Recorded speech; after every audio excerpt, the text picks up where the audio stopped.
Chapter 2. My dear Wormwood, I note with grave displeasure that your patient has become a Christian. Do not indulge the hope that you will escape the usual penalties. Indeed, in your better moments, I trust you would hardly even wish to do so. In the meantime, we must make the best of the situation. There is no need to despair. Hundreds of these adult converts have been reclaimed after a brief sojourn in the enemy's camp and are now with us. All the habits of the patient, both mental and bodily, are still in our favor. One of our great allies at present is the church itself. Do not misunderstand me. I do not mean the church as we see her spread out through all time and space and rooted in eternity. Terrible as an army with banners. That, I confess, is a spectacle that makes our boldest tempters uneasy.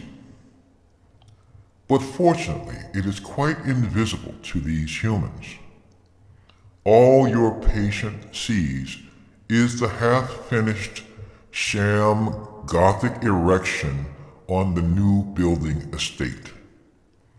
When he goes inside, he sees the local grocer with rather an oily expression on its face, bustling up to offer him one shiny little book containing a liturgy which neither of them understands, and one shabby little book containing corrupt text of a number of religious lyrics, mostly bad, and in very small print. When he gets to his pew and looks around, he sees just that selection of his neighbors whom he has hitherto avoided. You want to lean pretty heavily on those neighbors.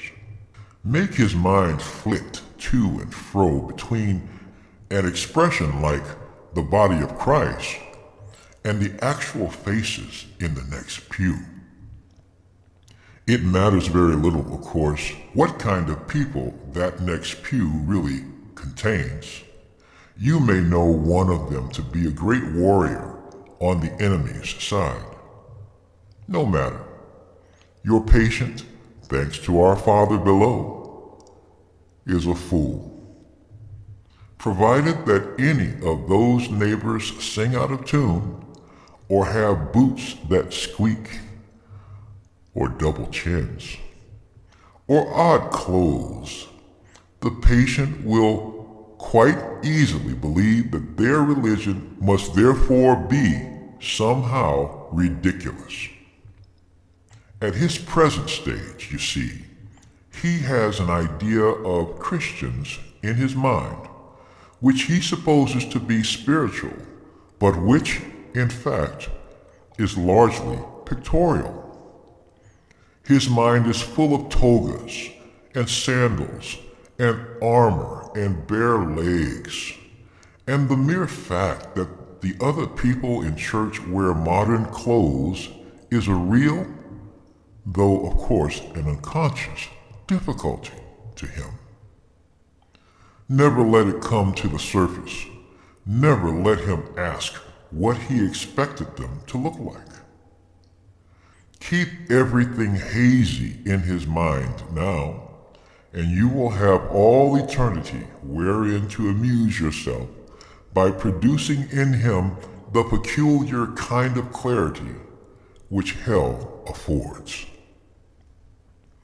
Work hard, then, on the disappointment or anticlimax which is certainly coming to the patient during his first few weeks as a churchman. The enemy allows this disappointment to occur on the threshold of every human endeavor.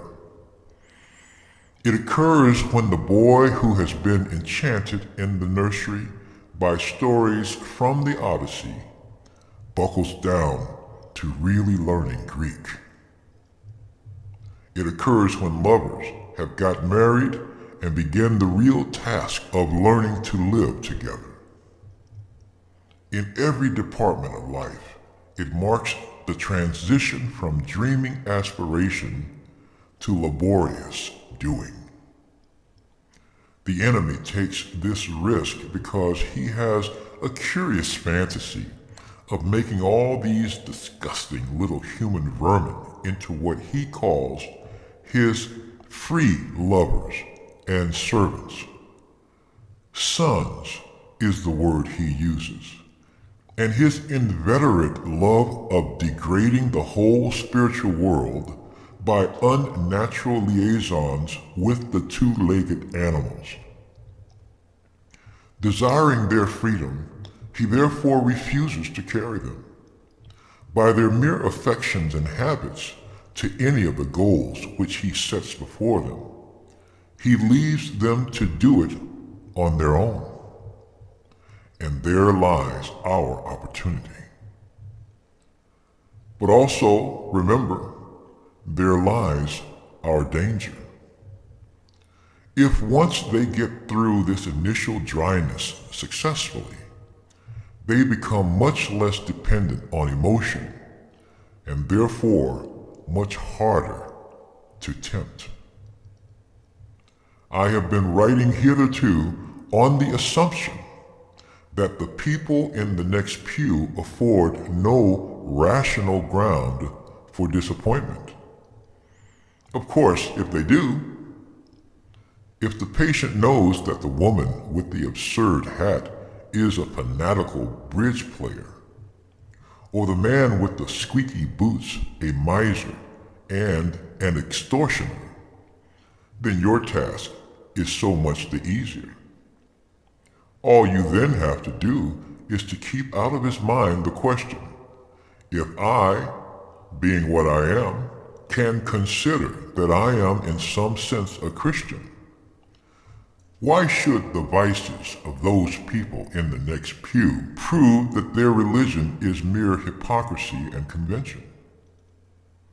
You may ask whether it is possible to keep such an obvious thought from occurring even to a human mind. It is, Wormwood, it is. Handle him properly, and it simply won't come into his head. He has not been anything like long enough with the enemy to have any real humility yet. What he says, even on his knees, about his own sinfulness is all parrot talk. At bottom, he still believes he has run up a very favorable credit balance in the enemy's ledger by allowing himself to be converted, and thinks that he is showing great humility and condescension in going to church with these smug, commonplace neighbors at all. Keep him in that state of mind as long as you can. Your affectionate uncle, Screwtape.